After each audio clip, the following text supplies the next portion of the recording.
Hallelujah, hallelujah, hallelujah, hallelujah, hallelujah, hallelujah.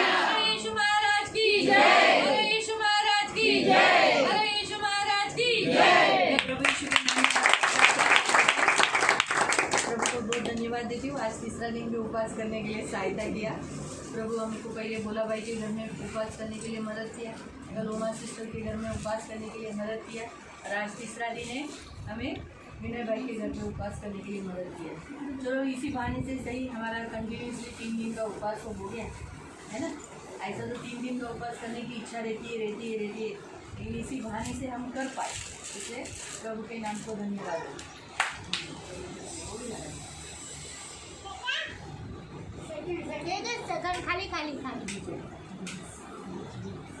ठीक है, praise the Lord. हम आज का भी उपवास प्रार्थना का वचन देखेंगे। पहले दिन आपने उपवास दिन क्या देखा, क्या सीखा? वे कर्नलियस एक धर्मी होने के कारण भक्तजन जो रहते हैं, जो विश्वासी होते हैं, वो लोग क्या करते हैं? उपवास करते हैं। उपवास का धर्मी लोगों को बोलना नहीं पड़ता कि उपवास करो करके, ये हमेशा याद रखो। जो परमेश्वर का भय मानते हैं वो उपवास करते हैं। दूसरे दिन हमने क्या देखा? कल हाँ, हमेशा याद रखो, अगर आपकी ज़िंदगी में कभी बुरे दिन नहीं चाहिए, घर में दुख और तकलीफ नहीं चाहिए, कष्ट से नहीं गुजरना है, संकट से नहीं गुजरना है, आप उपवास करो। आप कितना बचे रहोगे। मैं ये नहीं कहती कि हम विश्वासियों का जीवन दुख में नहीं आएगा, उपवास करने के बाद आएंगे, लेकिन एटलीस्ट वे दिन से बचेंगे जो दिन भयानक दिन है, जिसमें परमेश्वर, वो दिन में उपवास करना जिसमें बोलते हैं ना अकाल पड़ गया और अकाल पढ़कर फिर उपवास कर रहे, वो नहीं आना चाहिए। इससे बेटर है घर में सब कुछ रेल चले तब उपवास करते अच्छा है। हालेलुया। प्रियो, कल हमने ये देखा और कल हमने श्राप तोड़ा। आज हम देखेंगे प्रेरितों के काम अध्याय 14, एक्ट ऑफ अपोस्टल चैप्टर 14 और उसका 21 से 23 तक, उसका 21 से लेके 23 तक। प्रेरितों के काम अध्याय 14 उसका 21 से लेके 23 तक। वे उस नगर के लोगों को सुसमाचार सुनाकर बहुत से चेले बनाकर लुस्त्रा और इकुनियुम और अंतकिया को लौट आए और चेलों के मन को स्थिर करते रहे और उपदेश देते थे कि विश्वास में बने रहो, और ये कहते थे हमें बड़े क्लेश उठाकर परमेश्वर के राज्य में प्रवेश करना होगा। उन्हें हर एक कलीसिया में और उनके लिए प्राचीन ठहराए और उपवास सहित प्रार्थना करके उन्हें प्रभु के हाथ में सौंपा जिन पर उन्होंने विश्वास किया। मराठी पढ़े। त्या नगरात सुवार्ता सांगून त्यांनी पुष्कळ शिष्य केल्यावर लुस्त्र, इकुनिया व अंतिकिया या नगरात ते परत आले आणि शिष्यांची मने स्थिरावून त्यांना असा बोध केला की विश्वासात टिकून राहा, कारण आपणाला पुष्कळ संकटात टिकून देवाच्या राज्यात जावे लागते। त्यांनी त्यांच्यासाठी प्रत्येक मंडळीत वडील निवडले आणि उपवास व प्रार्थना करून ज्या प्रभू त्यांनी विश्वास ठेवला होता त्याच्याकडे त्यांना सोपवले। आपण डोळे बंद करू, आपण प्रार्थना। जीवन देने वाले उद्धारक पवित्र पिता, शांति देने वाले उद्धारक पवित्र पिता, हम वचन की सेवा को आपके हाथों में देते हैं। आपका वचन क्या ही सुंदर, क्या ही पवित्र, क्या ही शुद्ध है, इसलिए वचन हम ध्यान से सुनने के लिए और जो हम सुनते वही पालन करने के लिए आप मदद करना प्रभु। वचन की सेवा को आपके हाथों में देते हैं। हम ध्यान से वचन सुने, क्योंकि सुनने से पवित्र आत्मा आता है। हम जैसा वचन सुनेंगे और उसे एक्सेप्ट करेंगे, ग्रहण करेंगे, हम सब पवित्र आत्मा की ज्योति से, पवित्र आत्मा के सामर्थ्य से भरेंगे और अंधकार के कार्य, श्राप सब टूट जाएंगे और हम हमेशा प्रभु आशीषित रहेंगे, सदा आनंदित रहेंगे। इसलिए मेरे जीवन देने वाले उद्धारक पवित्र पिता, ये वचन ध्यान से सुनने के लिए मदद करें। करुणा दया रखना, आंखों की पुत्री के समान संभाले, प्रभु यीशु के नाम से आमीन। Praise the Lord.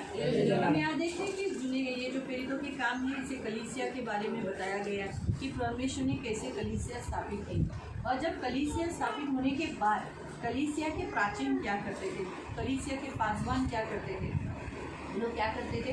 कलीसिया एस्टैब्लिश करते थे, कलीसिया बनाते थे। यीशु उनके द्वारा कलीसिया बनाने के बाद, घर घर में कलीसिया, एरिया में कलीसिया बनाने के बाद, उस कलीसिया में सबसे मेन बात वो उपदेश देते थे। वो भी कौन सा उपदेश? कि बड़े दुख उठाकर, क्लेश उठाकर हमें क्या करना है? परमेश्वर के राज्य में प्रवेश करना है और विश्वास में स्थिर रहना। यहाँ क्या लिखा है? परमेश्वर के राज्य में हमें प्रवेश करना है और विश्वास में क्या रहना है? स्थिर रहना है। क्योंकि विश्वास से ही हम लोग परमेश्वर के राज्य में प्रवेश किए। अब अगर बड़े संकट और बड़े दुख में आने के बाद हमारा सबसे पहला हमला किस पर होता है? हमारे विश्वास पर। हमारे जीवन में दुष्ट क्या कहता है? अरे तुम लोग ने यीशु पे विश्वास किया ना, कि तुम्हारी जिंदगी में ऐसा क्यों हुआ? तुम लोग यीशु पर विश्वास करते हो ना, फिर तुम्हारे घर के लोग बदली क्यों नहीं हुए? अरे तुम विश्वास करते हो ना, फिर तुम्हारे कंपनी में तुम्हारे काम की जगह पर ऐसी समस्याएं क्यों है? अरे तुम लोग विश्वासी हो ना, तुम लोग यीशु के पीछे चलते हो ना, फिर तुम्हारा यीशु कहाँ है? इस रीति से दुष्ट है ना हमारे मन पे या फिर अन्य ऐसे कमज़ोर लोग या अड़ोसी पड़ोसी लोग उनके द्वारा अटैक करना चाहता है ताकि हम हमारा विश्वास करें। अगर हम विश्वासियों ने अपना विश्वास खो दिया तो हम किसी काम नहीं। अगर नमक ने अपना नमक का स्वाद खो दिया तो क्या वो नमक किसी काम का रहेगा? आप वो करी में डालकर वो नमकीन स्वाद देगा क्या करी को? या सोचो पानी में डालकर हमें पीना है नमक, तो क्या वो नमकीन ही स्वाद नहीं दे रहा है तो वो पानी नमकीन हो जाएगा क्या? नहीं। अगर आप फरसान बनाते हो, कोई भी वस्तु बनाते हो, उसमें अगर आप नमक डाला ही नहीं, मतलब नमकीन स्वाद आया ही नहीं, तो टेस्ट ही नहीं है। वैसे ही अगर हम यीशु के पीछे विश्वास रखने वाले लोग यीशु के पीछे चलते और हम में विश्वास ही नहीं है तो हम कैसे हैं? कुछ काम के नहीं, यानी नमकीन स्वाद ही नहीं हम। इसीलिए शैतान को ये बात मालूम है, वो क्या किया जाएगा? वो बाहर फेंक दिया, क्योंकि वो खत के लिए भी उपयोगी नहीं है ना। यीशु मसीह ने क्या कहा कि वो खत के लिए भी उपयोगी नहीं। अगर हमारे अंदर यीशु के लिए विश्वास नहीं रहा तो हम बाहर फेंक दिए जाएंगे, और बाहर निकाल दिए जाना यानी नरक जाएंगे, यानी हम किसी काम के लिए। माँ तो रहे यीशु में, लोगों को दिखाने के लिए, लोगों को बताने के लिए, देखो बाबा मैं तो यीशु में ही हूँ। आज ऐसे बहुत आयत लोग हैं जो चर्च में आते हैं। आप ऐसा मत सोचो, यहाँ तक कि हमारी सियोन चर्च में भी बहुत आयत लोग आते हैं, लेकिन उनका विश्वास डगमगाने वाला है। वो संसारिक भी करते, संसार की चाल रीति पर भी चलते, संसार में जो उनको अच्छा लगता है वो करते। अगर कोई मसीह में उनका चलने वाला होगा तो उनको बोलते अरे तू पागल है, इतना क्या करने का, संसार भी देखने का, अपने लोग भी देखने के। इस रीति से उनका विश्वास दुचिता है, डगमगाने वाला है। आप ऐसा मत सोचो, यहाँ तक कि आप विश्वास भी नहीं करोगे कि जो मसीह रूप धारण किए हुए लेकिन अंदर तो फाड़ने वाले भेड़िए भी है, वो हम ही जानते हैं, क्योंकि हम उनको परखते हैं। परमेश्वर की दया हो हम पर की हम जानते हैं बाबा याच्यावर पूर्ण विश्वास ठेवू नको, देवाचा आत्मा म्हणतो आज एवढा गोड बोलतो तेवढा तो केसाने तुझा गळा कापेल, विश्वास नहीं लावून तू ध्यान दे। इस रीति से परमेश्वर हमें इस रीति से समझाता है, हमें बताता है। इसलिए तो मैंने कहा ना, अगर किसी की गलतियाँ निकालनी है, कोई बताएगा नहीं तो आप मुझे आके पूछो, मैं आपके मुंह पर बताऊंगी कौन कैसा है, किधर गलती है। क्यों बताऊंगी? आपने पूछा इसलिए बोला, नहीं पूछा तो मैं नहीं बताऊंगी, बराबर है। क्योंकि मुंह पे बोला हुआ अच्छा है, बाबा सामने वाला बोल रहा है मेरा स्वभाव बताओ, तो बता देना चाहिए बाबा आपकी ये कमजोरी, आपकी ये कमजोरी, आपकी ये कमजोरी। तो आज हमारा परमेश्वर हमसे क्या कहता है? आज हमारा परमेश्वर ये कहता है कि संसार में शैतान को मालूम है मसीहों को कैसा गंवाना। उनको सिर्फ एक ऐसा आपने डॉल देखा है, डॉल बाउली जिसे कहते हैं, वो एकदम बहुत खूबसूरत होती है, बहुत खूबसूरत कपड़े रहते हैं उसके, और उसको चाबी मारा तो फिर वो वैसे आगे आती है, फिर गोल घूमती है, ऐसी ऐसी ऐसी ऐसी ऐसी करके गोल घूमती है। फिर लोग बोलते वाह कितना खूबसूरत, कितनी खूबसूरत, कितनी खूबसूरत, कितनी खूबसूरत, कितनी छान है ना इनके कपड़े, कितनी छान है, इतना नीचे कैसे। ऐसे ही होते हैं कि सिर्फ वो नाम के लिए रहते हैं, जो जिनके अंदर विश्वास नहीं, उनको सिर्फ चाबी मारता है, वो लोग सिर्फ एक बेजान वस्तु के जैसे रहते हैं। अगर हमें विश्वास नहीं तो हम बेजान हैं, उस डॉल के समान है जो सिर्फ सुंदर दिखते हैं लेकिन अंदर जान नहीं है। वैसे इसीलिए शैतान हम मसीहों के अंदर विश्वास होना चाहता है। इसलिए जूने करार में हम जब कलीसिया से एस्टैब्लिश हुई थी उस समय उपदेश वो लोग क्या करते थे? विश्वास में बने रहो। विश्वास कैसे आता है? हमारे दुखों में। अगर मैं आपको बताती हूँ, बाइबल हमें बताता है जब हम प्रभु का वचन सुनते हैं हमारा विश्वास बढ़ता है। लेकिन मैं आपको बताती हूँ उससे भी बेस्ट हमारा विश्वास कब बढ़ता है मालूम? जब आप गोली खाते हो, जब आप किसी डॉक्टर के पास जाते हो, डॉक्टर आपको गोली देता है, लेकिन आपको वो इंजेक्शन मारने के लिए क्यों बोलता है? इंजेक्शन क्यों बोलता है? उससे जल्दी फर्क पड़ता है, वो व्यक्ति जल्दी चंगा हो जाता है, इसलिए वो इंजेक्शन मारते हैं। लेकिन हम लोग क्या बोलते हैं? नको डॉक्टर, गोळ्याच दे, उशिरा तो कासेना, उशिरा तो लेट, लेकिन उतना टाइम तक दर्द उठाना पड़ता है। लेकिन इंजेक्शन दिया तो आधे घंटे के अंदर असर वो इंजेक्शन का होता है। थोड़ी सी सुई चुभेगी, कोई बात नहीं, लेकिन जल्दी ठीक तो हो जाएंगे। लेकिन इतनी सी सुई के लिए लोग इंसान डरते हैं, क्या है ना, बार बार पेशाब को भागते, बार बार उनको डर आता है, बाबा नहीं बाबा इंजेक्शन। लेकिन इंजेक्शन को कोई डरने की जरूरत नहीं है। मैं तो आपको बताती हूँ, वैसे ही है ना प्रियो, मैं आपको बताना चाहती हूँ, अगर हमारा विश्वास बढ़ाना है ना तो हमें दुख से जाना पड़ेगा, क्लेश से जाना पड़ेगा। जितने दुख और क्लेश हमारी ज़िंदगी में आते हैं, हमारा विश्वास इतना स्ट्रांग होता है, जल्दी बढ़ता है, बहुत जल्दी से, क्योंकि हमारी ज़िंदगी में दुख और कष्ट में हम ज़्यादा प्रभु के करीब जाते हैं। इसलिए मैंने बोला कोई लोगों की रॉन्ग प्रतिक्रिया होती है, कोई लोगों की बहुत अच्छी प्रतिक्रिया होती है। वो क्या कहते हैं, काय नहीं प्रभु, कुछ नहीं, कोई बात नहीं, ये दुख है ना, ये दर्द है ना, मैं जानता हूँ जब आप मेरे लिए जान दे सकते हो तो ये भी सॉल्व कर सकते हो, मैं फिर भी आप पर भरोसा करूँगा।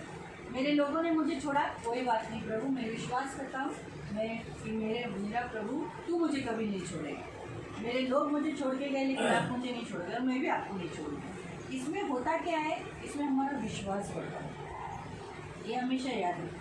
प्रभु ने हम मसीहों के जीवन में दुख क्यों रखा है मालूम? यीशु ने कहा मुझे सताया गया, तुम्हें भी सताया जाएगा। मैं जिस राह पर गया उसी राह पर तुम चल रहे हो। तो हरे भरे पेड़ के साथ ऐसा किया है तो तुम्हारे साथ क्या कुछ न करेंगे। तो हमें दुख और तकलीफ से गुजरना है। क्यों मालूम? क्योंकि हम जितने दुख दर्द से तकलीफों से गुजरते उतने प्रभु के करीब रहते हैं। और जितने हम सुख में, आनंद में, खुशहाल में रहते हैं ना, इन्हें कोई दर्द नहीं, कोई दुख नहीं, फिर हम ठंडे पड़ते हैं। हमें प्रार्थना करने के लिए कंटाला आता है, हमें चर्च में आने के लिए कंटाला आता है, घर की स्तुति आराधना लंबी अच्छी नहीं लगती, प्रार्थना बड़ी अच्छी नहीं लगती, क्योंकि हम अभी बोर हो गए हैं, हमें वो आलसी को आने लगता है। इसीलिए प्रभु हमेशा हम मसीहों को क्या करता है, हमेशा थोड़ा सा गर्म करने के लिए नीचे आग दे देता है। क्योंकि आग जो है उसे परीक्षाएं कहते हैं, क्योंकि आग ही है जो गर्म करना है। अगर खाना गर्म करना है, किसी टोप को, बर्तन को गर्म करना है, तो नीचे आग ही रखना पड़ेगा।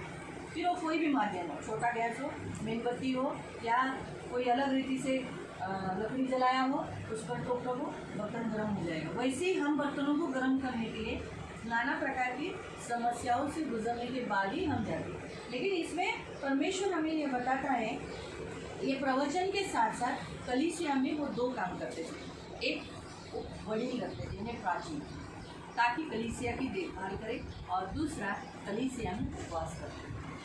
क्या करते थे? उपवास करते। प्रियो, कलीसिया में प्राचीनों की क्यों ज़रूरत है?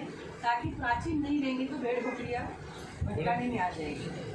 मैं आपको बताती हूँ, भेड़ों का स्वभाव ऐसा होता है ना कि अगर उनको चलाने वाला नहीं रहेगा ना, भेड़ भटक जाएगी। इसलिए आसानी से उसे दिशाभूल मतलब बहकाने में आ सकती है। तो ये अगर आप 7 दिन के उपवास में आए, और अगर आप नहीं भी आए तो ऑनलाइन ज़रूर देखना कि उसमें हम भेड़ों का स्वभाव बताएंगे और चरवाहों का कर्तव्य बताएंगे। चरवाहा कैसा होना चाहिए, चरवाहे में कौन सी क्वालिटीज़ होनी चाहिए, क्वालिटीज़ यानी गुण होने चाहिए, उसमें क्या गुण होने चाहिए, उसके कर्तव्य यानी ड्यूटीज़ क्या होती है, उसको कैसा कलीसिया चलाना चाहिए, और वो खुद भी कैसा होना चाहिए, उसके बारे में हम देखेंगे। दूसरे हम भेड़, जो आज हम भेड़ हमको बताया जाता है आप सबको, हम कैसे हैं। अगर हमें चरवाहा नहीं रहेगा ना, भेड़ों को चरवाहा नहीं रहेगा तो कहीं पर भी जाएगी, और एक भेड़ के पीछे दूसरी भेड़ चलती है। अगर आगे वाली भेड़ नीचे गिर गई तो दूसरी भेड़ भी गिरती है। हाँ, इसीलिए चर्च में देखो, जो लोग अन्य जातीय पद्धति से विवाह करते हैं, वो उनको देखकर बोलते हैं कि उन्होंने भी वैसे किया, हम भी करेंगे। लेकिन वो उसको नहीं देखते कि जिन्होंने मसीह पद्धति से शादी किया, उनको नहीं अनुकरण करेंगे। अरे हाँ, ये व्यक्ति फलाना चर्च नहीं आया तो कुछ दीदी कुछ नहीं बोली, तो ठीक है हम भी नहीं आएंगे, दीदी हमको भी कुछ नहीं बोलेंगे। आपको समझ में आया? लोग किसका अनुकरण करते हैं? ये आगे, उसके आगे जो भेड़ है उसका अनुकरण करते हैं। इसलिए हम हमारे आगे कौन सी भेड़ रखी है, इसीलिए चरवाहा चाहिए। इसलिए मैंने बोला आप उपवास प्रार्थना में ज़रूर आना, नहीं आए तो ज़रूर ऑनलाइन प्रीचिंग एटलीस्ट सुन लेना।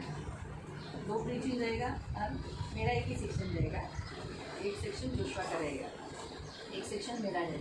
तो ज़रूर, क्योंकि हम इस 7 दिन के उपवास में बताना चाहते हैं कि कितना प्रभु हमारे बारे में कितना सोचता है, कितना सोचता है। आपने भेड़ को कभी देखा है? कैसी रहती है? और और नहीं रहती है, मैले तो फिर कहीं भी जाती है। हाँ, क्या रहती है? हाँ, और आप कभी उसके निकट गए हो? पास है। हम भी गंदे हैं। इसलिए मैंने बोला कि हम हमारा स्वभाव देखेंगे हम, लेकिन ऐसे गंदे भेड़ के पास चरवाहा रहता है, सच है। और वही भीड़ का बदबू है ना, चरवाहे के बदन में आती है, ये हमेशा याद है। लेकिन चरवाहा क्या करता है, उस भेड़ को, जो सच्चा चरवाहा होता है वो भेड़ को साफ करता है। इसलिए मैंने कहा भी हमारा वचन फिर भेड़ के ऊपर जाएगा, लेकिन मैं आपको बताना ज़रूर चाहूँगी कि आप ज़रूर उपास प्रार्थना का वचन सुनना। तो कहने का उद्देश्य कि कलीसिया में क्या हुआ, प्राचीन रखे गए। मैंने आपको बताया कि बड़ी बहुत यानी पास्टर्स बहुत ज़रूरी है, जो सेवक होते हैं वो बहुत ज़रूरी है। सेवकों को इसीलिए रखा गया है ताकि आने वाली भीड़ों को संभाल सके। और दूसरा सबसे लास्ट काम कलीसिया में हुआ वो है उपवास। क्या हुआ? उपवास। इसलिए प्रियो, कलीसिया में चर्च में आने वाले लोगों के घरों में उपवास होना ही चाहिए, क्योंकि जितना उपवास रहेगा उतना कार्य करेगा। देखो, मैं आपको बताना चाहती हूँ, उन्होंने उपवास किस विषय के लिए किया, वहाँ स्पष्ट रीति से बताएं। अब तक हमने बहुत देखे, हमने अब तक क्या क्या सीखा है अभी तक अपनी ज़िंदगी में। यीशु के राज्य में हम अभी कितने साल हुए, हम आए बहुत साल से, है ना। अब तक हमने उपवास क्यों रखना चाहिए, हम सबको मालूम है। पहला हमने उपवास क्यों रखना चाहिए, खुद को बनाने के लिए। दूसरा, बंधन टूटने के लिए। तीसरा, श्राप टूटने के लिए। और उसने आज्ञा दी है, उसने आज्ञा दी है। परमेश्वर यीशु मसीह ने हमको जूने करार में, नए करार में आज्ञा मिली, इसलिए हम उपवास करना है। और अपने लोगों को बचाने के लिए। पाँचवा, और निकल जाएगी। उपवास में हम बनते हैं, अपने घर को बनाते हैं। 6 हुआ, निकल जाएगा। हमारे अंदर से जो बुरी आत्मा है, जो जल्दी से निकलती नहीं, उसे कहते हैं हट्टी ज़िद्दी आत्मा, वो निकलती है। 7 हुआ,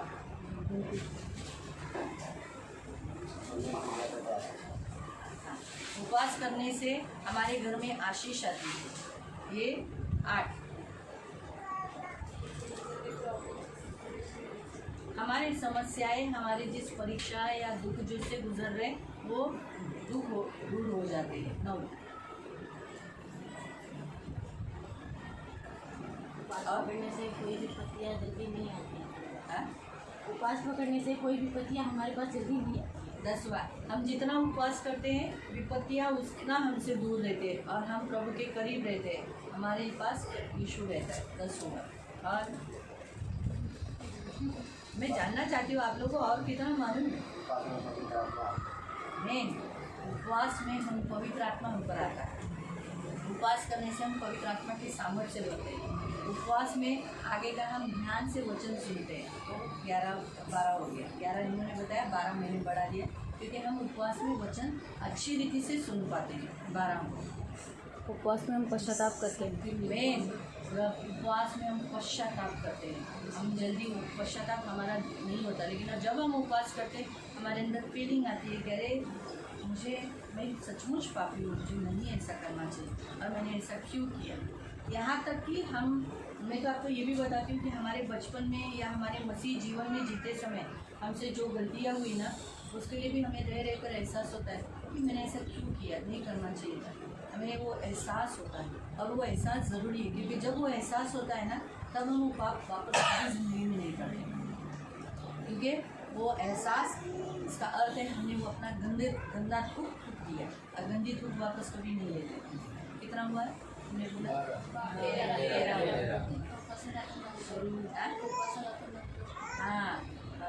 14 हम देख रहे हैं कि उपवास में हम नम्र होते हैं। उपवास एक ऐसा जरिया है कि हमें नम्र करता है, हमें प्रभु के सामने, यहाँ तक लोगों के सामने। अगर आपको बोला जाएगा वहाँ से उठो, जैसे चांदी मौसी को बोला वहाँ से आकर चांदी मौसी बैठो, अभी ऑलरेडी वो बैठ चुकी थी, लेकिन हम वहाँ से उनको उठाया।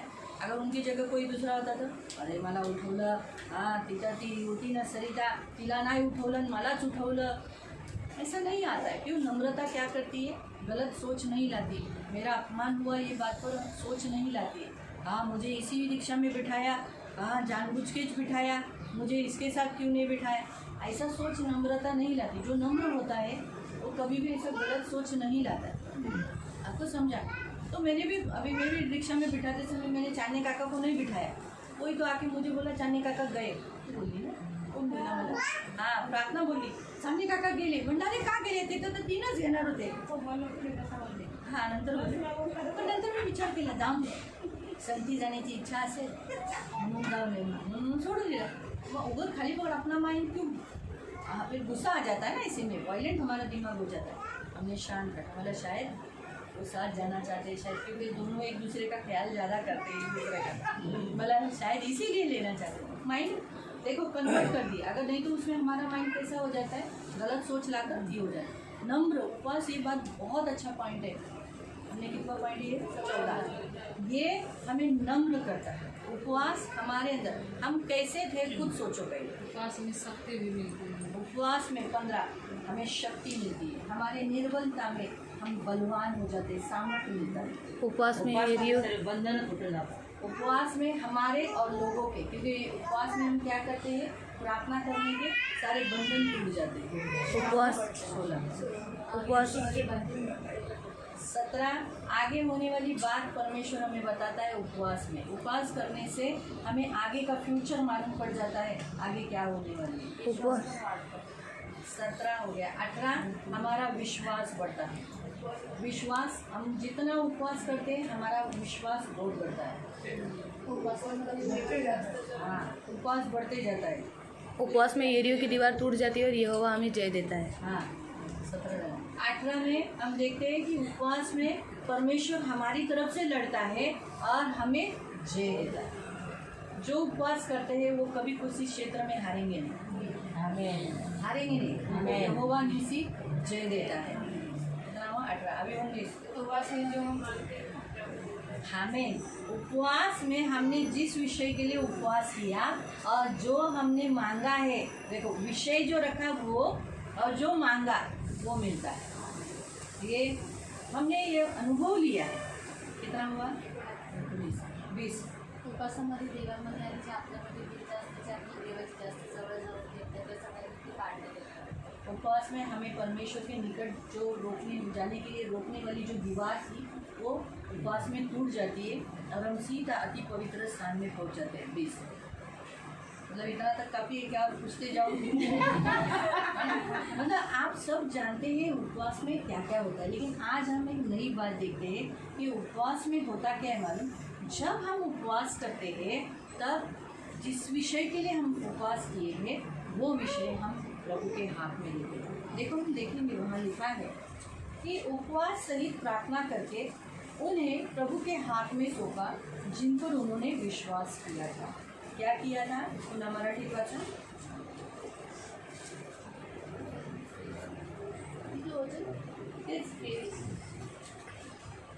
त्यांनी त्यांच्यासाठी प्रत्येक मंडळीत वडील निवडले आणि उपवास व प्रार्थना करून ज्या प्रभू त्यांनी विश्वास ठेवला, ज्या प्रभु जिस प्रभु पर उन्होंने विश्वास किया था, यानी आप सब, आप उन लोगों ने क्या किया था, जिन्होंने यीशु पर विश्वास किया था, उन लोगों को क्या किया, त्यांच्याकडे त्यांना सोपवले. प्रभु के हाथ में सौंप दिया. प्रियो, उपवास जब हम करते हैं किसी विषय के लिए तो इसका मतलब है या किसी व्यक्ति के लिए या अपने लिए, तब हम क्या करते हैं मालूम. उपवास का एक अर्थ है कि हम वो सब कुछ प्रभु के हाथ में देते हैं. प्रभु का हाथ सामर्थ्य हाथ है. प्रभु का हाथ सामर्थ्य हाथ है. पवित्र शास्त्र में लिखा है, यीशु मसीह कहता है कि मेरे हाथ में पिताजी ने देता है. मेरे हाथ में, यूहन्ना अध्याय में आप पढ़ सकते हैं, पिता ने जिन्हें मेरे हाथ में दिया है उन्हें मेरे हाथ से कोई छीन नहीं सकता. प्रभु का हाथ इतना सामर्थ्य है, इतना बलवान है कि वो हाथ से कोई ले नहीं सकता. तो समझा, मतलब इतना पावरफुल हाथ है प्रभु यीशु का हाथ. जुने करार में हम देखते हैं कि प्रभु के हाथ में धन, मान, सम्मान, दीर्घायुष है. ये हम जानते हैं. लेकिन परमेश्वर के हाथ में इतनी ताकत है. तो जब हम उपवास करते हैं ना, तो याद रखो जो हमने अपने लिए किया है, तो इसका मतलब है हम अपने आप को परमेश्वर के हाथ में सौंपते हैं. अगर हम हमारे लोगों के लिए किया, या बच्चों के लिए किया, या बेटे के लिए किया, या बेटी के लिए किया, तो याद रखो वो कभी व्यर्थ नहीं जाएगा, क्योंकि वो प्रभु के हाथों में सौंपा गया है. और प्रभु के हाथ में एक बार सौंप दिया तो प्रभु हमारा कुम्हार है, वो एक दिन ज़रूर उसे बनाएगा। मुझे बताओ कि जब आप कोई भी वस्तु बनाने के लिए तुरंत बनता है या थोड़ा टाइम पकड़ता है ना? तो वैसे ही अगर हमने किसी को बनाने की कोई ऑर्डर देते हैं या दुकानदार को भी बोलो, अगर आप कोई वस्तु मंगाते हैं तो तुरंत नहीं मिलता। आजकल अभी सब ऑनलाइन मंगाते हैं, है ना, अमेज़ॉन, मंत्रा, फिर फ्लिपकार्ट, बहुत सारी जगह से हम अलग अलग, वो भी हमें क्या करते हैं 3-4 दिन का टाइम देते हैं। अगर ज़्यादा की महंगी और अच्छी वस्तु रहेगी तो वो 4-5 दिन पकड़ते हैं। ये हमने अनुभव लिया है। ऐसा छोटा मोटा वस्तु रहेगा तो 2-3 दिन में आ जाता है। जैसे अगर ब्रॉस लेना है, अच्छे अच्छे ब्रॉस होते हैं अमेज़ोन में, या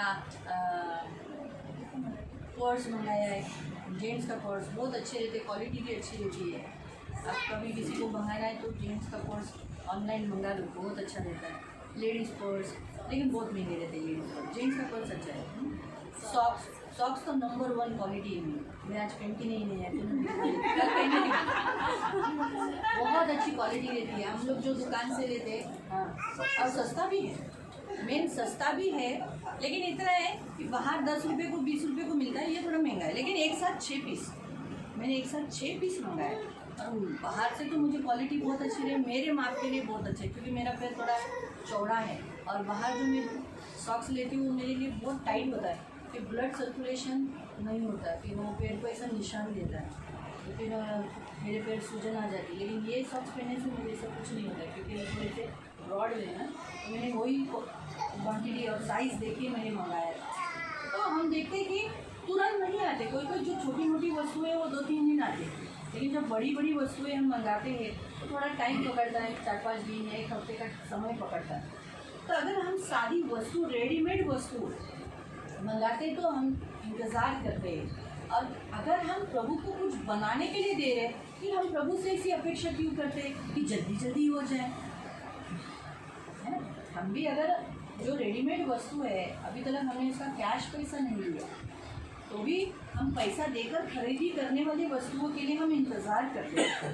तो फिर प्रभु कहता है क्यों तुम मुझे तो वो वस्तु बनानी है, क्योंकि एक इंसान को बनाना, एक परिस्थिति को चेंज करना एकदम आसान काम नहीं है, उसको थोड़ा टाइम पकड़ता है, क्योंकि वो इंसान टूटे नहीं। अगर आपको किसी को बनाना है, सोचो उदाहरण के तौर पर अभी किसको पकड़ी, सोचो अभी ये उपवास कर रहे, अपने पापा के लिए प्रार्थना करिए, उसके पापा की पहली बात तो एज हो चुकी है, दूसरे इतने साल से वो जो कर रहे हैं हट्टी और ज़िद्दी और पुरुष है, हम औरत नहीं है कि जल्दी चेंज हो रहे हैं। हमारे औरतों को थोड़ा बहुत मारा चेंज हो जाएंगे, थोड़ा डर डाला औरत बदल जाएगी, लेकिन पुरुष ऐसे नहीं है, आप उसके साथ लड़ो वो जानबूझ के वही करेंगे। ये पुरुषों का स्वभाव है, सॉरी सही बात है। हाँ, अरे मुझे बोलती है सही बात। तो अब तो मैं यही करूँगा। दवाई मिल गई, दवाई बोली थी, दवाई मिल गई। सही बात, सही बात। खरं नाही. कल ही बता था ना घर का आप लोग अरे छोटा, तू मुझे सिखाती है, तू मुझे बोलती है अरे मैं कमाता हूँ, मैं करके ला रहा हूँ, झूठ बोला, ज़्यादा ये नहीं कर। अरे जोर से क्यों बोली, प्यार से भी तो बोल सकती थी ना, चिल्ला के क्यों बोली? जी मैंने प्यार से ही बोला, सिर्फ आवाज भी बड़ा क्यों था? सॉफ्टली बोलना चाहिए था, प्यार से। तो ये एक मतलब मैं आपको बताना चाहती हूँ कि ऐसे जब पुरुष के लिए हम स्पेशली जब उपवास करते हैं तो पुरुषों को बनाना होता है। और पुरुष है ना, मैं आपको पहले ही बताती हूँ, हम स्त्रियों से भी ज़्यादा परमेश्वर पुरुषों को प्यार करता है। बहुत प्यारे हैं आप पुरुष, जिसे परमेश्वर प्यार करता है और प्रतिरूप है, परमेश्वर का प्रतिरूप है, परमेश्वर का स्वरूप उनमें आना चाहना चाहता है। और बहुत परमेश्वर को जब ज़्यादा अच्छा लगता है जब आप लोग अपने पुरुष के लिए उपवास करते हैं, उनको चेंज होने के लिए, उनके अंदर मसीह का स्वरूप आने के लिए, उनके अंदर प्रार्थना का जीवन आने के लिए। जब एक एक आप जो बोलोगे ना, सोचा अभी इसमें बोला कि प्रभु मेरे पिताजी हर संडे को चर्च में आए और बहुत प्रार्थना करें। अभी जहाँ वो रह रहे हैं वहाँ पर वो डेली प्रेयर करें। मेरी ऐसी इच्छा है कि वो दिन में 3 बार आपके साथ बैठे। ऐसा बोलकर अगर ये उपवास करेगी ना, परमेश्वर एक ऐसा काम करेगा उसके जीवन में, वो काम करने के लिए टाइम लगेगा, क्योंकि वो पुरुष है, वो फुल बॉडी है, उसमें का एक हड्डी भी टूटा तो लूला हो जाएगा, उसका बॉडी वीकनेस हो जाएगी, प्रॉब्लम्स हो सकते हैं, क्योंकि परमेश्वर के हाथों की रचना है। और इसलिए परमेश्वर जो पुरुष को बनाने लेता है तो थोड़ा टाइम क्या करता है, थोड़ा टाइम पकड़ता है। इसलिए देखो पुरुष के लिए जब आप प्रेयर करते हो तो जल्दी उत्तर नहीं मिलता, थोड़ा टाइम लगता है। और हमारा प्रॉब्लम क्या है, हम रोज़ उनको देखकर फिर हम होप छोड़ देते हैं, आशा छोड़ देते हैं, फिर हमें ऐसा लगता है छोड़ दो, हम प्रार्थना नहीं करेंगे। लेकिन आप जिसके लिए बोल रहे हो परमेश्वर उस पुरुष को बनाने के लिए लेता है, क्योंकि पुरुष को परमेश्वर ने अपने हाथों से बनाया है, इसलिए एक एक अवयव को बनाया है, तो उसे कैसा सीधा करना है ये परमेश्वर को ही मालूम है, और परमेश्वर ही उस पुरुष को सीधा बना सकता है। इसलिए हम कभी भी है ना उनको रिपेयर करने के लिए नहीं जाए, परमेश्वर को ही बोलो। आप जितना परमेश्वर को बोलोगे ना उतना परमेश्वर पुरुषों को चेंज करेगा।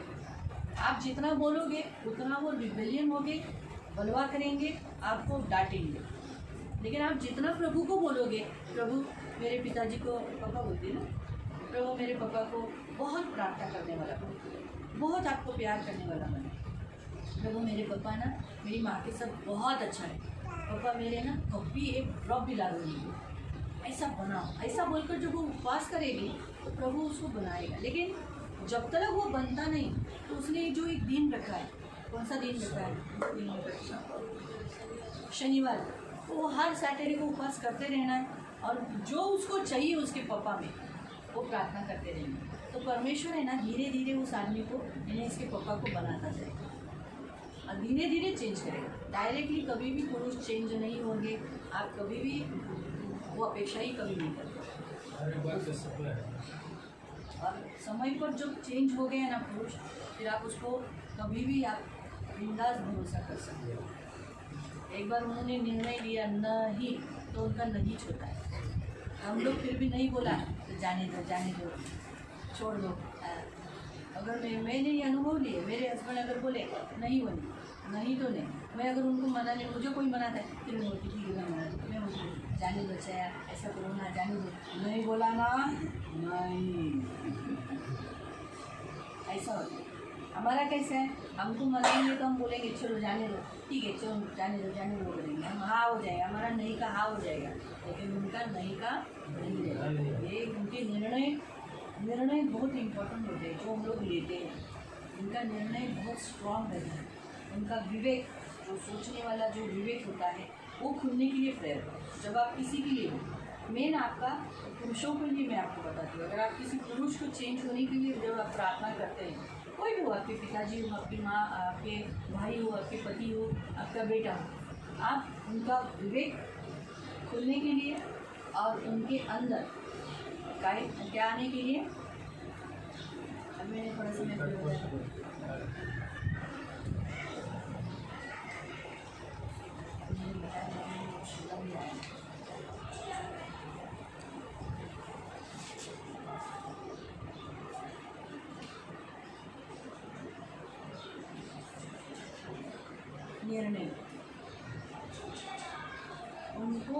उनका जो विवेक यानी कॉन्शियंस, अभी उनका कॉन्शियंस बंद रहेगा, लेकिन परमेश्वर अगर उनका विवेक, जिसे हम समझते हैं, विवेक का अर्थ क्या है, विवेक का अर्थ है कि अगर मुझे मालूम है ये ग्लास इसने पिया हुआ है ना, तेरा ही ना, ये मुझे नहीं लेना चाहिए, ये झूठा है, ये मेरा है, ऐसा है ना, ये मेरा है, मुझे इसी में पीना है, ये मुझे मालूम है, मालूम हुआ, मुझे मालूम है कि कचरा नहीं खाते हैं, ये मेरे विवेक को मालूम है, रोटी खाते हैं, आपको समझा। लेकिन हमारी संतान हमारे बच्चे होते हैं, लेकिन वो कचरा खाते हैं ना, नीचे गिरा हुआ डालते हैं, क्योंकि उनके पास विवेक नहीं। आपको समझ में आया? तो आपके घर के जो पुरुष या आपके घर के जो भी स्त्रियाँ या जो पाप में है, उनका विवेक नहीं खुला है, तो समझा। उनका विवेक न खुलने के कारण उनको मालूम नहीं, जैसे वो मूर्ति पूजा कर रहे हैं, उनका विवेक नहीं मालूम, उनका विवेक नहीं हो गया कि उनको मालूम ही नहीं पड़ा थी तो निर्जीव वस्तु है। लेकिन हमारा विवेक खुल गया है, हमारा विवेक खुल गया, इसलिए हमको मालूम है ये निर्जीव वस्तु कुछ नहीं करेगी, हमें मूर्ति पूजा नहीं करना है।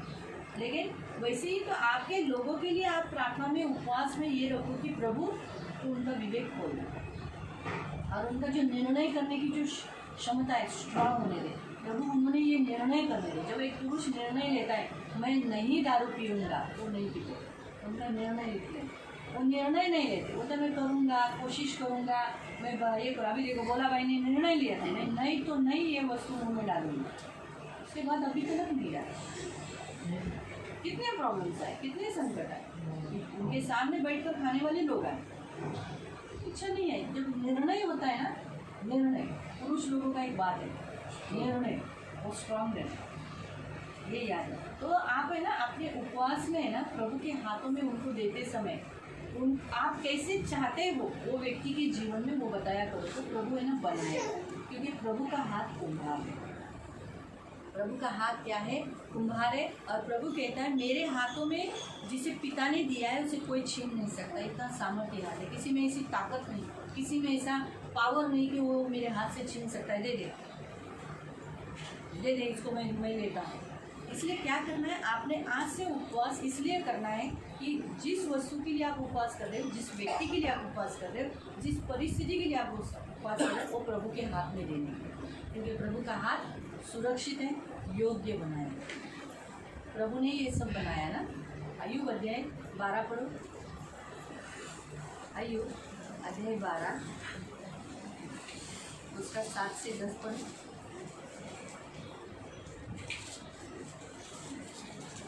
जॉब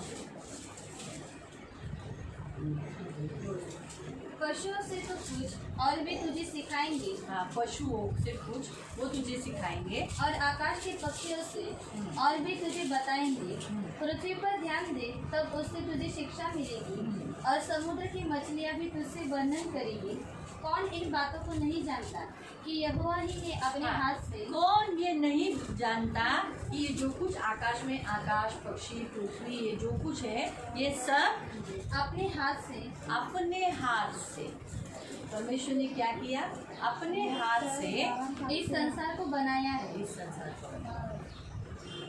है ना, इस संसार को क्या किया है? परमेश्वर ने अपने हाथ से बनाया है। उसके हाथ में एक एक जीवधारी का प्राण। उसके हाथों में किस क्या है? एक एक जीवधारी, यहाँ तक एक छोटी सी चिड़िया भी परमेश्वर के हाथ के मर्जी के बिना गिर नहीं सकती, परमेश्वर के हाथ में। और एक एक देहधारी मनुष्य की आत्मा भी रहती है। हम एक एक देहधारी, यानी हमको देह है, हमको आत्मा दिया गया, हम सबकी, और जितने इस पृथ्वी पर हैं उन सब की आत्माएं किसके हाथों में? यहाँ लिखा है परमेश्वर के हाथों में। यानी परमेश्वर का हाथ, सोचो कितना सामर्थ्य है, कितना अच्छा है।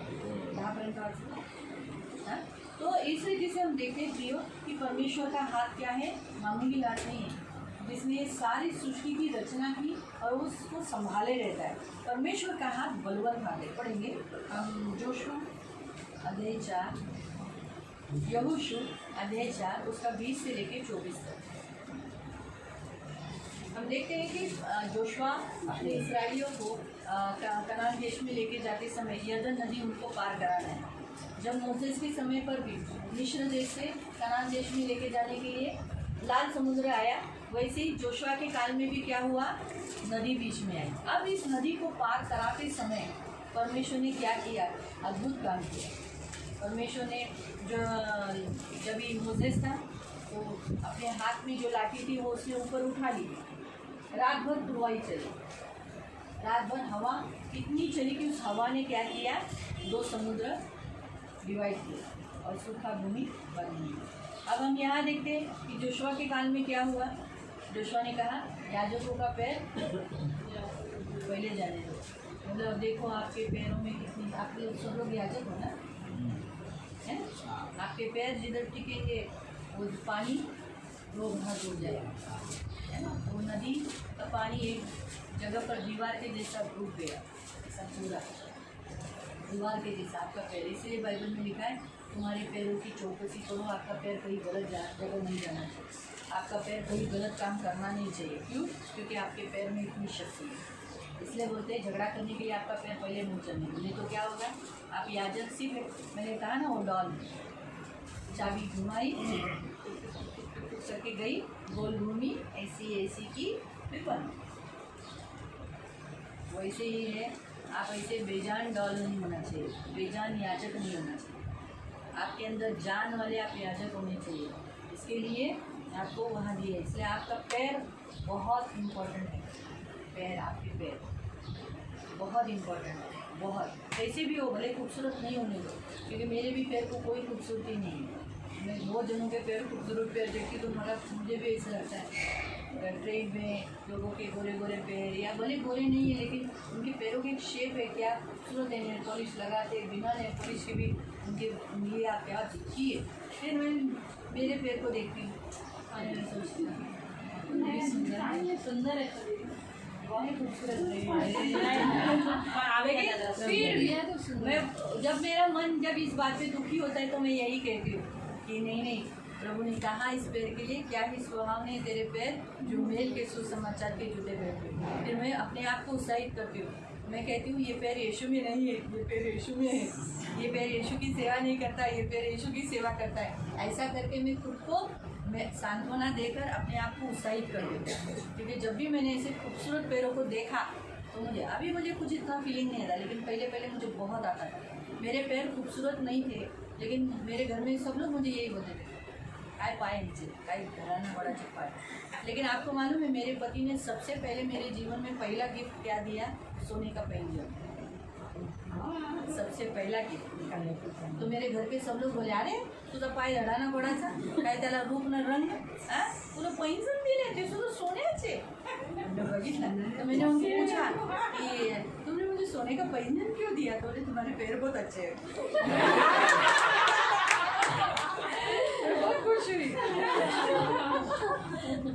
मैं, इतनी खुश हुई कि पहला व्यक्ति मेरे जीवन में जो मिला जिन्होंने कहा तेरे पैर बड़े खूबसूरत है। उन्होंने मुझे दूसरी भी जोड़ी पैंजन की वही पैंजन 2 मेरे पास जोड़ी थी, फिर बाद में तीसरी भी हुई, लेकिन बाद में मैंने बेच दिया, सीएम के लिए बेचा, फिर बाद में मैंने पैंजन बन गया।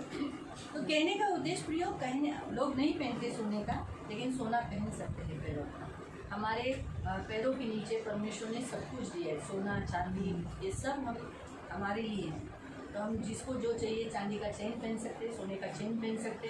ऐसा कुछ नहीं कि चांदी का चेन नहीं पहन सकते, हम पहन सकते। हम कुछ भी, हमारे सोना चांदी सब यहोवा का, और वो हमको दिया, इसलिए हम हक से मांग सकते हैं पिता के पास।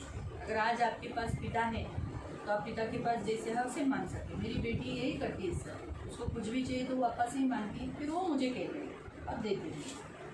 हम हक से अपने पिता से मांग सकते हैं, मुझे ये इच्छा है, मुझे ये ज़रूरत है, मुझे ये चाहिए। आप मांगो, थोड़ा समय के बाद ही सही, लेकिन आपको मिलेगा वो। तो आप सोना चांदी मांग सकते हैं पिता से।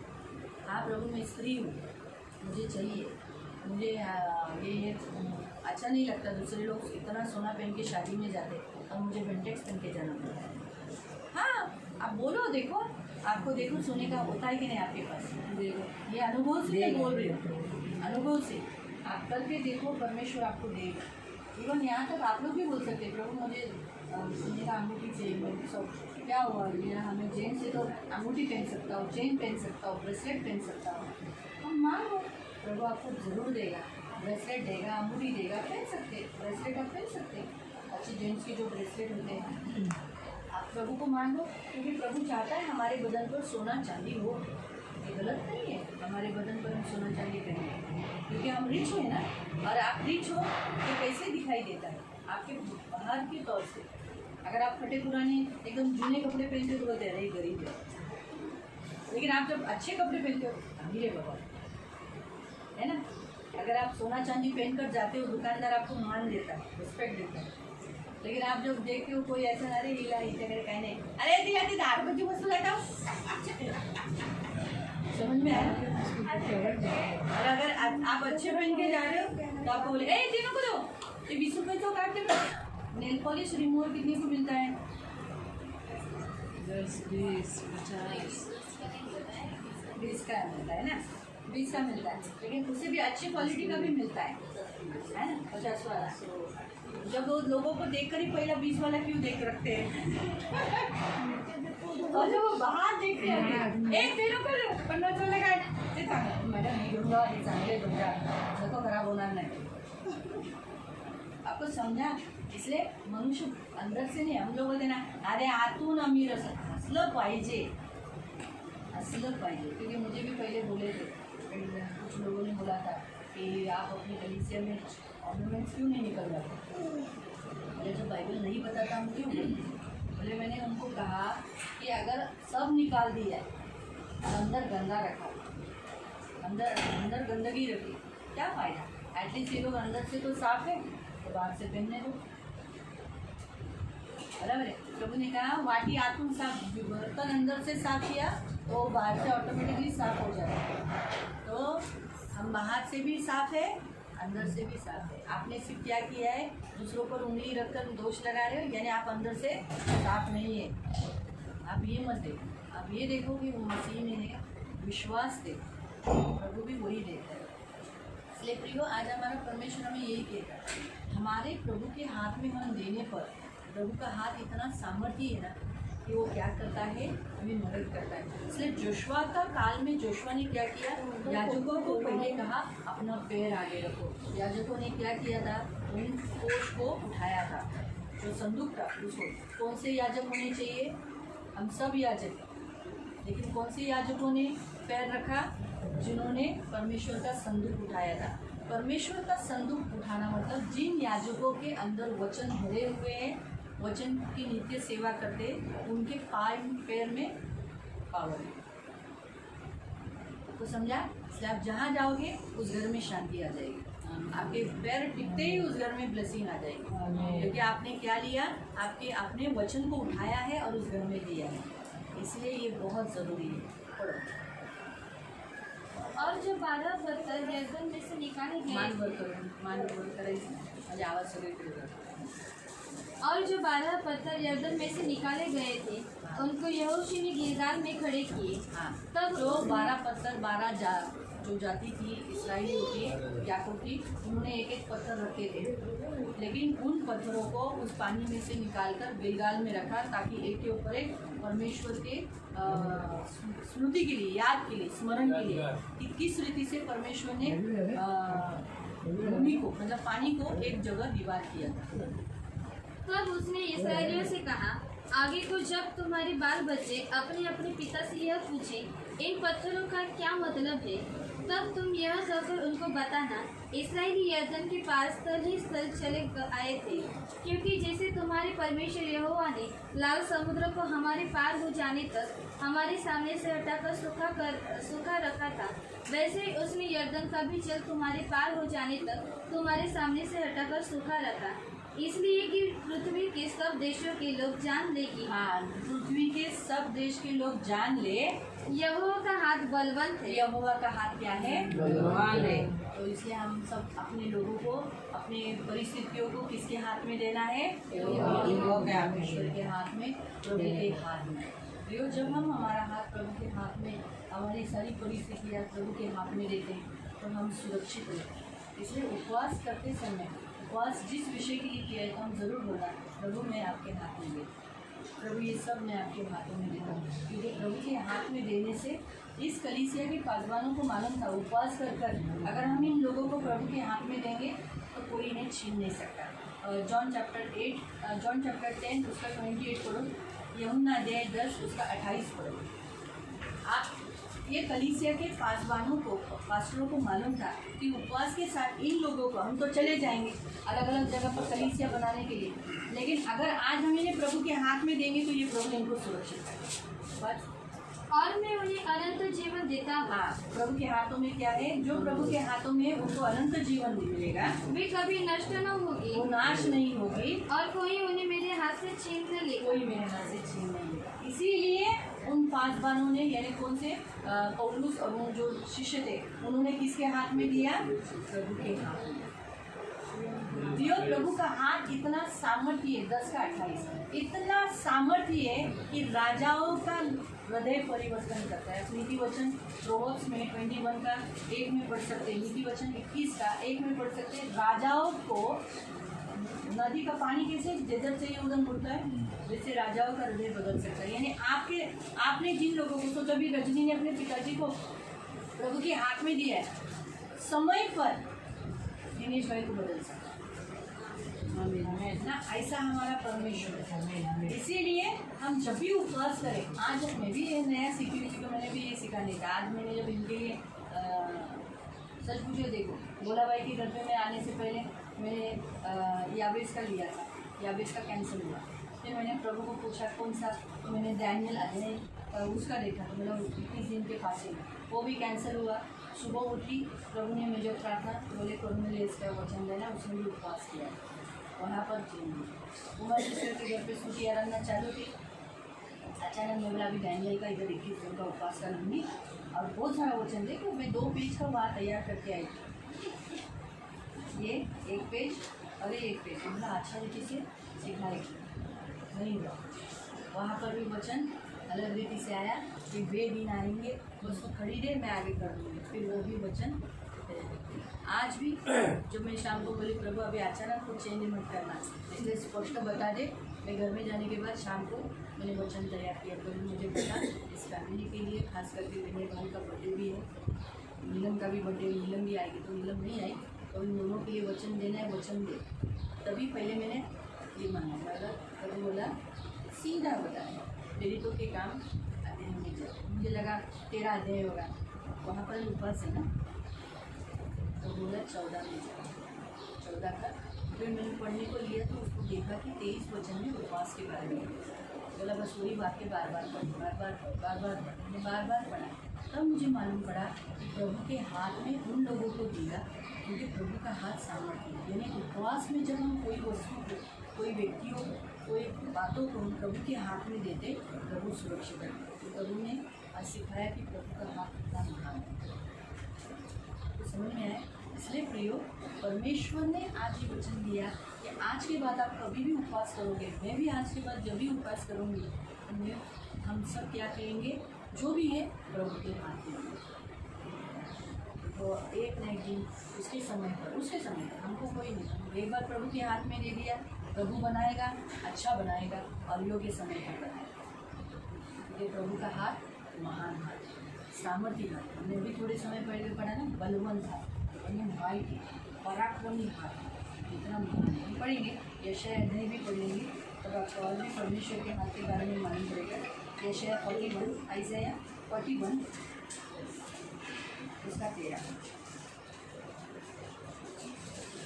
क्योंकि मैं तेरा परमेश्वर यहोवा, हाँ, परमेश्वर आपसे कहता है मैं तुम्हारा परमेश्वर यहोवा हूँ, तेरा दाहिना हाथ पकड़कर कहूँगा। हाँ, क्या कहता है, तेरा दाहिना हाथ पकड़कर तुझसे कहूँगा मत डर, हाँ, मैं तेरी सहायता करूँगा। मत डर, मैं हूँ ना तेरी सहायता के लिए। क्यों तू चिंतित होती, तेरे पिताजी के लिए, मम्मी के लिए, भाई बहनों के लिए, इसके लिए मत डर, मैं तेरी सहायता करूँगा। हे किरे सरीखे याकूब, हे इस्राएल के मनुष्य, मत डरो, यहोवा की यह वाणी है, मैं तेरी सहायता करूँगा। इस्राएल का पवित्र सहायता करेंगे। तो परमेश्वर जब आप उपवास करते हो और आप किसी को देते हो तो परमेश्वर आपका दाहिना हाथ पकड़ता है। मालूम हुआ, परमेश्वर आपके दाहिने हाथ को पकड़कर चलता है। इसलिए आपका हाथ जब दाहिने हाथ में, परमेश्वर के हाथ में हो गए, आपका दाहिना हाथ, आप कभी भी नाश नहीं होगे, आपको मदद के लिए हमेशा रहेगा। आप अपने देखो, आज बहुत सारे बच्चे आते हैं, आप एक एक बच्चे को किसी न किसी के हाथ में देते हैं, वो उन बच्चों को बराबर से चढ़ाते, बराबर से उतारते, 5 मिनट के लिए भी उनका हाथ छोड़ते नहीं। क्यों नहीं छोड़ते? क्योंकि बच्चे ही नाश हो जाएंगे, गिर जाएंगे। ट्रेन में धक्का मुक्की में एक के ऊपर गिरा तो वो लोग पकड़ के रखते हैं। हमारा परमेश्वर भी हमारे दाहिने हाथ में पकड़ता है, इतना सामर्थ्य परमेश्वर का है। और एक वचन पढ़ेंगे, प्रेरितों के काम 11 का 21। प्रेरितों के काम 11 का 21।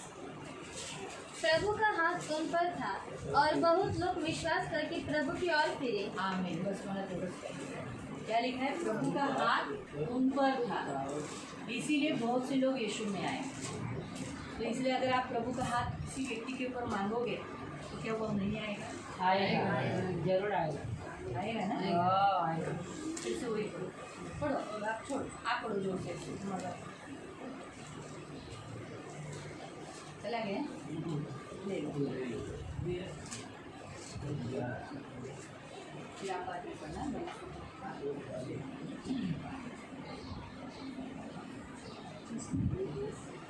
प्रभु का हाथ प्रभु का हाथ उन पर था और बहुत लोग विश्वास करके प्रभु की ओर फिरे जब अभी आ रहे बोलिए।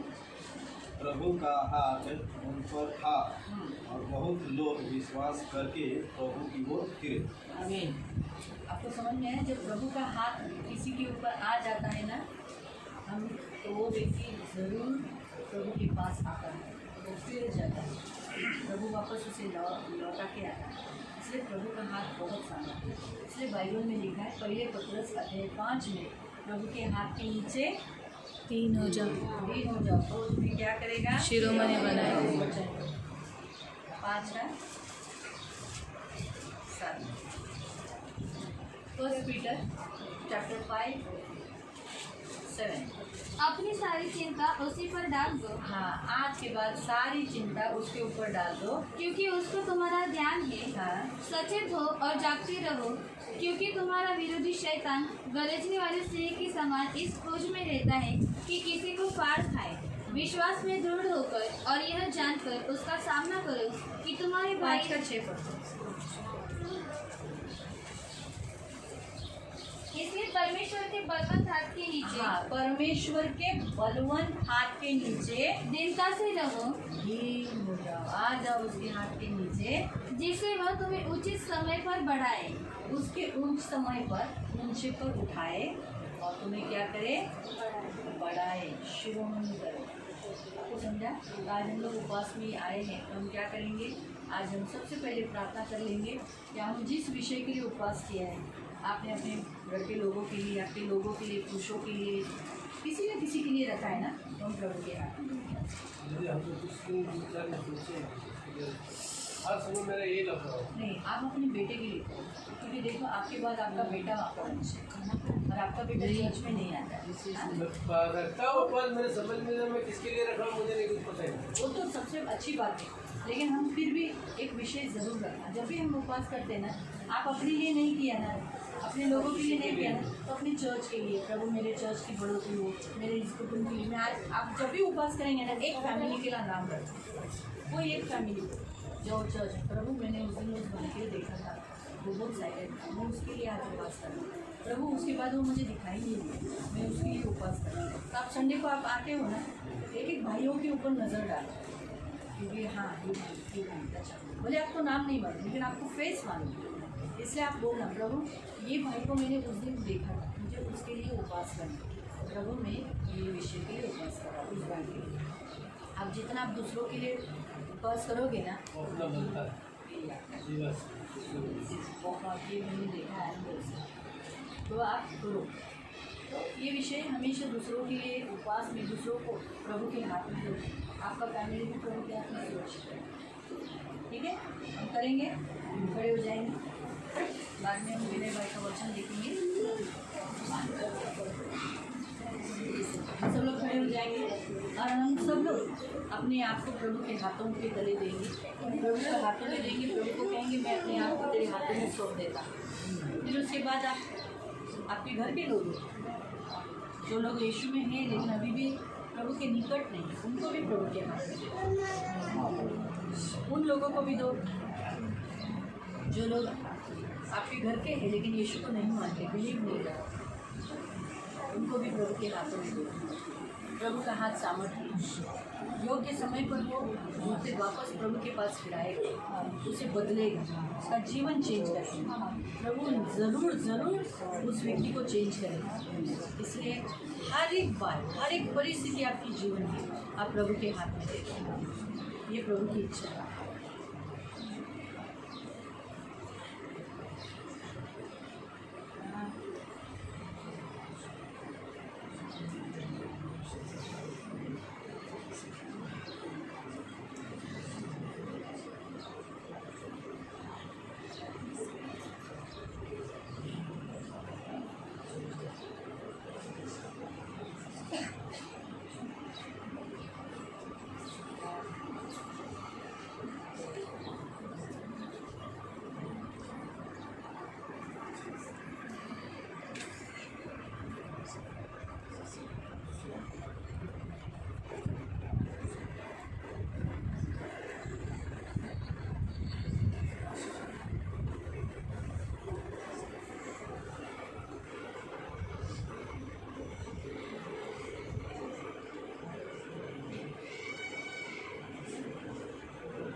पवित्र पवित्र करुणा में प्रेमी पिता प्रभु यीशु के नाम से प्रभु हम आपके सामने आते। मेरे महान पवित्र सेनाधीश पिता प्रभु, आज हम सब ने प्रभु उपवास किया है, कलीसिया मिलकर आज इस घर में प्रभु कलीसिया पूरी कलीसिया देखा गया तो हम एक भाग आज यहाँ इकट्ठित हुए और इसमें से प्रभु देखे गए तो सभी सेवक हैं जो आपकी सेवा के लिए हमेशा आगे रहते हैं। प्रभु इन सभियों को तू आशीषित कर और आज इस उपवास में इन्होंने अपने जीवन को, अपने लोगों को, अपने कुटुंब के एक एक व्यक्तियों को, उसी रीति से प्रभु अपने एक एक व्यक्तियों को, अपने घराने के लोगों को आज आपके हाथों में दिया है और आपके हाथों से कोई छीन नहीं सकता। आपका हाथ बनाता है, आपका हाथ रचना करता है, आपका हाथ संभालता है, आपका हाथ अनंत जीवन देता है और जिस पर आपका हाथ होता है वो आपके पास लौट आता है। तो प्रभु इन्होंने जिन लोगों को आपके हाथों में दिया है, आपके हाथों के नीचे लाया है और जैसे अभी इस समय पर प्रभु इतर पिता ये सब आपके सामर्थ्य हाथ के नीचे दीन हुए हैं। प्रभु यीशु के नाम से इन्हें ऊंचे समय पर, उचित समय पर ऊंचे पर बढ़ाया करे। यीशु के नाम से इन्हें शिरोमणि करे। यीशु के नाम से मेरे मन पर बड़ी ये बढ़ाए जाएगा। यीशु के नाम से मेरे मन अब हम यीशु के नाम से प्रभु इस वचन को रखकर प्रभु यहाँ इन्होंने एक एक भी लोगों के लिए जो तेरे सामने रखा, हम प्रार्थना करते तेरे पलवंत हाथ के नीचे प्रभु इन्होंने दीनता से रखा है तो उचित समय पर तू उन्हें बढ़ाए प्रभु, ऊंचा रखे प्रभु। धन्यवाद देते प्रभु इन सभियों को यीशु के लहू तले आंखों के पुत्री के समान समझने के लिए प्रार्थना करते और आपका छेदा हुआ हाथ इन सब धन्यवाद धन्यवाद धन्यवाद धन्यवाद धन्यवाद। आज हम सबका उपवास आपने स्वीकार किया और हम सब और जिनको हमने प्रार्थना किया वो सब आप में सुरक्षित हैं और हम उन्हें अनंत जीवन में जरूर पाएंगे। धन्यवाद प्रभु यीशु के नाम आमीन। बैठ जाइए।